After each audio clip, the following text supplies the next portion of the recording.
Good afternoon. हम लोग आज कॉन्स्टिट्यूशन क्लब में बैठे हैं। मैं प्रोफेसर रुपिंदर ओबरॉय हूँ, करोड़ीमल कॉलेज में, यूनिवर्सिटी ऑफ दिल्ली में पढ़ाती हूँ और एक centre for innovation and social enterprise चलाती हूँ वहाँ पर। हमारे साथ जुड़े हुए हैं डॉक्टर हीरालाल जी, जो आईएएस है, बट आईएएस होने के अलावा जो बहुत समय लेता है एक प्रोफेशनल जॉब इनका, उसके अलावा ये बहुत सारे सोशल काम, अवेयरनेस, एडवोकेसी पे लगे हुए हैं। इनका मेजर पैशन रहा है कि रूरल डेवलपमेंट, विलेज में, ग्रास रूट में कैसे सुधार हो। और दूसरा पैशन जो ये काफी बार मुझसे बात करते हैं कि सस्टेनेबिलिटी या सस्टेनेबल डेवलपमेंट गोल्स और क्लाइमेट चेंज और प्लास्टिक मुक्त प्लैनेट कैसे बना जाए।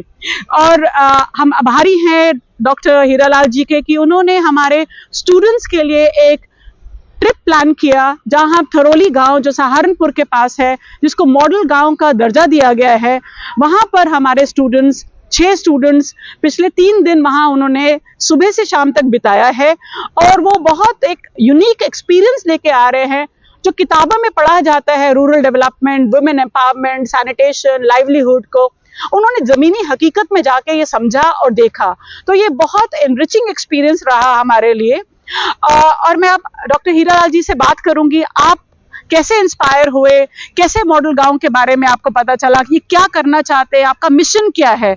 और उसके बाद हम एक सवाल जवाब के तौर पे इनके बारे में जानेंगे, इनके मिशंस के बारे में जानेंगे। हीरालाल जी, आप अपने बारे में बताइए। और देखिए प्रोफेसर साहब, आपको बहुत बहुत धन्यवाद कि हम लोग लिंक्डइन के थ्रू जुड़े और मैंने आपके बारे में देखा कि आप भी बहुत पैशनेट हैं चेंज करने को, बेटर करने को, और आप इनोवेशन इंटरप्राइजिंग के लिए एक सेंटर चला रही हैं। ये सामान्यतः देखा नहीं जाता है। प्रोफेसर भी रूटीन में काम करते हैं, आप हटके काम कर रही हो, मैं भी उसी तरह से कुछ हटके काम करता हूँ। इस वजह से हमारा आपका एक कनेक्शन बना। देखिए, मैं गाँव का रहने वाला हूँ। बस्ती जिले में एक गांव है बागड़ी। मेरा बचपना गांव में भी था। मैं गांव में पैदा हुआ, गांव में पढ़ा, गांव में की दुश्वारियां देखी। तो मेरे और गांव में कक्षा 8 तक की जो लाइफ है उसको रहा, जिया है। तो मेरे बॉडी के जो सिस्टम है ना, जो बायोलॉजिकल सिस्टम, थिंकिंग सिस्टम, जो भी कह लीजिए, खून में गांव बसा हुआ है। तो मैं जहां भी कहीं जाता हूं, किसी पोस्ट पे रहता हूं, तो गांव पे जरूर काम करता हूं, एक बात। दूसरी बात यह है कि मैं बांदा में एज ए कलेक्टर बन के गया, तो वहाँ काम करने की बड़ी अच्छी अपॉर्चुनिटी होती है, गांव में काम करने का वो होता है। तो मैंने बहुत सारे गांव काम किए, और बांदा भी गांव है क्योंकि वहाँ कोई इंडस्ट्री है नहीं। पूरी इकोनॉमी वहाँ गांव के इनकम, गांव से जो इनकम होता खेती बाड़ी से, वही था। तो वहाँ जब हमने बहुत सारे काम किए तो बहुत सारे मॉडल आए, बहुत सारी चीज़ें हुई। जैसे पानी बढ़ा, प्लास्टिक एक बहुत बड़ा दुश्मन बन के आया है हमारा, उसको कैसे हटाया जाए। पेड़ लगाओ नहीं, हमने पेड़ जियाओ अभियान चलाया। तो इस तरह से पानी, प्लास्टिक, पेड़, जेल, बहुत सारे काम किए। तो उससे हर गांव का विकास हुआ। तो जब मेरा वहाँ से ट्रांसफ़र हो गया, तो हमारे एक मित्र हैं मुनीर जी, उन्होंने इसका एक जिस्ट बनाया और कहीं नहीं, हर गांव में विकास हुआ है और हर गांव मॉडल बनने की तरफ चला। तो अब एक मॉडल गांव का हम लोगों ने प्रोजेक्ट चलाया, और इसका क्रेडिट जाता है एक सौरभ सिंह है, आईसीसीआई फाउंडेशन के, वो उस समय हेड थे। मैंने जब लिंक्डइन पे वो सब चीज़ें डाली तो उन्होंने कहा, मैं आपको बहुत दिनों से फॉलो कर रहा हूँ और बहुत आप अच्छा काम करते हैं, अब आप इसको सिस्टमेटिक तरीके से जो बांदा में किया पूरे प्रदेश और देश में करिए। इसके लिए उन्होंने फंडिंग प्रोवाइड किया, फंड दिया, और आईसीसीआई फाउंडेशन के सहारे हम लोग एक छोटी सी ऑफिस बना करके और जो बांदा का मॉडल था उसको रिप्लिकेट कर रहे हैं। तो मॉडल गांव की पृष्ठभूमि ये है। और मैं सैटरडे संडे छुट्टी के दिन, मैं छुट्टी के दिन यही सब काम करता हूँ। जैसे छुट्टी में कोई पिक्चर देखता है, कोई कुछ और करता है, मैं खेलता है या कुछ और करता। मेरा पैशन है कि गांव का विकास किया जाए, और गांव का विकास में कोई नई बात नहीं कह रहा हूँ या मेरा कोई इनोवेशन नहीं है। महात्मा गांधी ने रिपब्लिक विलेज की बात की थी, और डॉक्टर एपीजे अब्दुल कलाम आजाद साहब ने पूरा का कॉन्सेप्ट लेके आए थे, providing urban amenities to rural areas. उसी दोनों थियोरेटिकल चीज़ों को ज़मीन पे उतारने का काम हमने बांदा में किया और उसी को मॉडल गांव प्रोजेक्ट के रूप में हम इसे कर रहे हैं। मॉडल गांव में मैं कुछ नहीं हूँ, I am only honorary mentor. इसके जो मुखिया हैं वो हैं श्री मुनीश गंगवार साहब, ठीक है। और मुनीश गंगवार साहब इसको चलाते हैं, वो इसके प्रेसिडेंट हैं। चूंकि सारा कुछ हमारे काम पे आधारित है, idea and implementation and strategy, तो मैं इसको ऑनरेरी मेंटर हूं और इसको हम छुट्टी का जो अपना समय हम देखें, इस तरह से ये पूरी कॉन्सेप्ट बनी है। और ये आइडिया पिछले 2 साल में पूरे देश विदेश में ऑनलाइन फैला और इस आइडिया को सभी ने एक्सेप्ट किया, अप्रिसिएट किया। अब ये आइडिया टेस्टेड, ट्राइड, वेरीफाइड हो गया कि इसका डायरेक्शन, इसकी दिशा और दशा सही है, ठीक है। और अब हम लोग कुछ 8-10 गांव अभी तक हम लोग उसको फोकस करके उसको शोकेस करने के लिए मॉडल बना रहे थे, जिसमें एक गांव में आप गई थी इन बच्चों के साथ, अपने स्टूडेंट के साथ। और अभी आपको मैं और भी गांव में जाने के लिए प्रेरित करूंगा।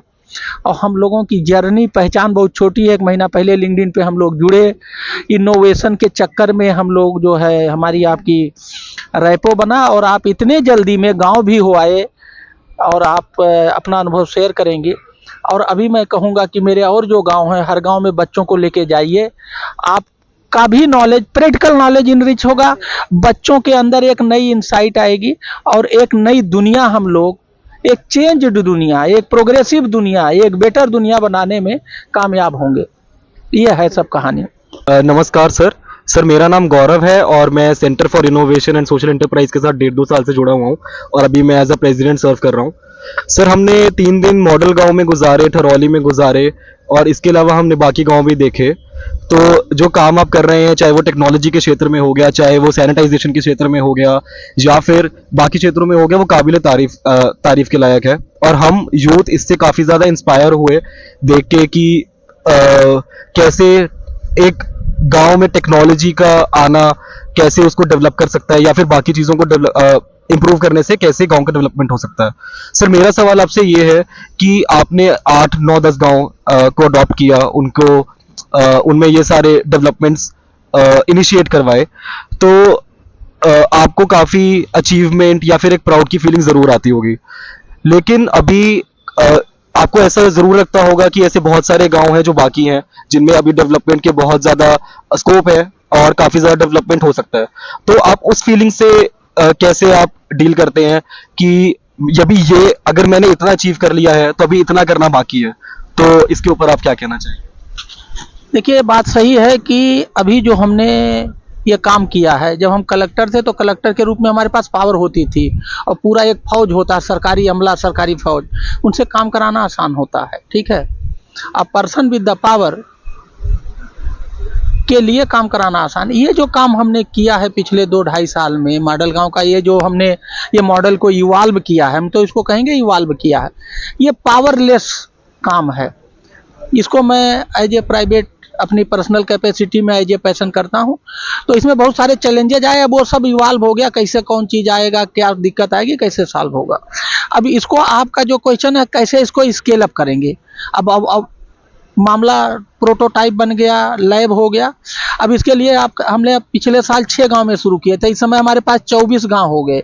अब हम धीरे धीरे चीज़ों को बढ़ा रहे हैं और जो चीज़ ग्रेजुअली बढ़ती है, इसको बढ़ाने का सबसे बढ़िया तरीका यही है कि हम प्रधान से एक MU साइन करते हैं, क्या कि भाई हम आपको नॉलेज देंगे, knowledge is power, we will empower you through knowledge.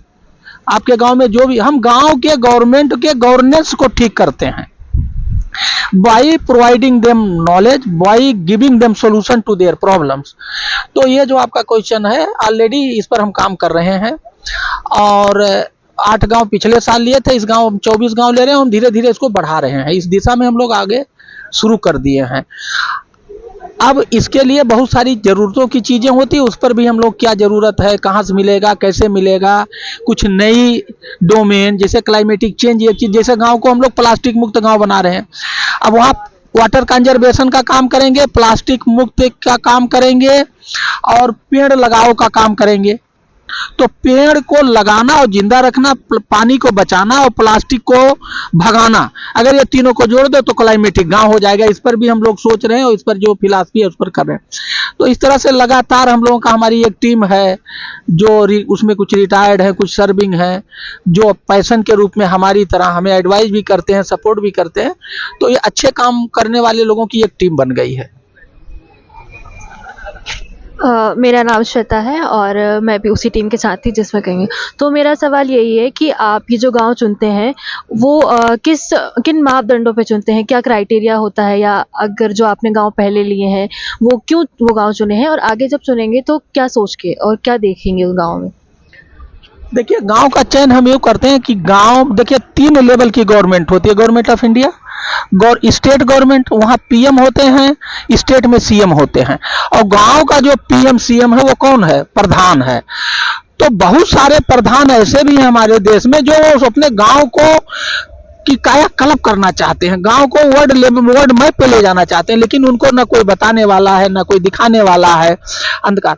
तो जब हमने अपने गांव का, मॉडल गांव का ऑनलाइन प्रचार किया, लोगों से बात किया फोन नंबर लेके, तो बहुत सारे प्रधान ऐसे निकल के आए, कहीं साहब हम आपसे जुड़ेंगे और हम अपने आपके सहारे में अपने गांव को वर्ल्ड मैप पे ले जाएंगे, स्टेट मैप पे ले जाएंगे। जैसे जिस गांव में आप गए थे उसको भी अवार्ड मिला है, 9 लाख रुपया मिला है, सीएम अवार्ड। तो इसी तरह से जो प्रधान आगे आता है उससे हम एक एमयू करते हैं। हमारे चयन का भी क्राइटेरिया फिलहाल यही है कि जो प्रधान विलिंग है और अपने गांव को आगे ले जाना चाहता है। भविष्य में हम और भी क्राइटेरिया के तहत एडॉप्ट करेंगे, लेकिन फिलहाल अभी तक हमारा शुरुआती दौर में यही क्राइटेरिया है। सर, आपने ये किताब भी मुझे प्रेजेंट करी और मैंने पढ़ी भी है।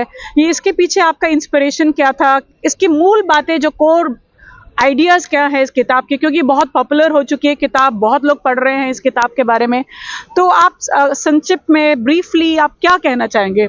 2-3 पॉइंट्स इस किताब के बारे में, और किन लोगों को ये पढ़नी चाहिए? जैसे हमारे स्टूडेंट्स हैं, बहुत सारे सिविल सर्वेंट बनना चाहते हैं, तो एक डायनेमिक डीएम ये जो किताब है क्यों पढ़नी चाहिए? आप बताइए, क्या इसमें यूनिक है? देखिए, ऐसा है कि किताब में जो थियरी होती है तो थियरी पढ़ने में मजा नहीं आता है, और थियरी को जब प्रैक्टिकल में लागू करो तो लागू नहीं होता, तो आदमी निराश और हताश होता है। हमारी जो ये किताब डायनेमिक डीएम की है, इसमें हमने वो सारी चीजों को लिखा है जो हमने किया है, और लिखने में जो भी हमने स्टेटमेंट दिया या जो भी आंकड़े दिया या जो भी कुछ कहा उसके हमने सबूत लगाए। ये किताब 3 भाषा में है, हिंदी, अंग्रेजी और गुजराती। इसके पॉपुलर होने का मुख्य कारण यही है कि चीजें जब आदमी पढ़ता है तो उसको प्रैक्टिकली दिखता है, उसको सबूत मिलते हैं, तो उसकी रुचि बढ़ती जाती है। और ये बेस्ट सेलर बुक हो गई है, 12,000 से ज्यादा हो गई है। दैनिक जागरण ने अभी छापा था टॉप 10 बेस्ट सेलर, उसमें मेरी भी ये किताब थी। और ये किताब हर व्यक्ति के लिए उपयोगी है, क्योंकि ये गवर्नेंस के बारे में लिखा है, गवर्नेंस, गुड गवर्नेंस के बारे में लिखा है। तो ये जो गवर्नेंस है, ये घर है छोटा सा, वहां भी गवर्नेंस होता है। इसको पढ़ेगा तो उस घर का गवर्नेंस गुड गवर्नेंस हो जाएगा। आदमी को पानी बचाना, पेड़ लगाना, प्लास्टिक से दूर रहना, ये जो हर आदमी को जीने के लिए जो ये मूलभूत आवश्यकताएं हैं, वो और जो समाज की समस्याएं हैं, उसी का ये समाधान है। तो ये हर व्यक्ति के लिए, चाहे वो आईएएस की तैयारी कर रहा है उसके लिए तो ये है ही है, हर घर के लिए, हर परिवार के लिए, सबके लिए उपयोगी है। और हमारा लिखने का मकसद यही है कि हम वहां से हट के कुछ दिन बाद चीजें भूल जाते हैं, तो इसको अब हमने डॉक्यूमेंट कर दिया। हम तो हट गए, लेकिन वहां का काम ये जिंदा है, और मेरा अनुरोध है हर व्यक्ति को डॉक्यूमेंटेशन करना चाहिए अपने कामों का।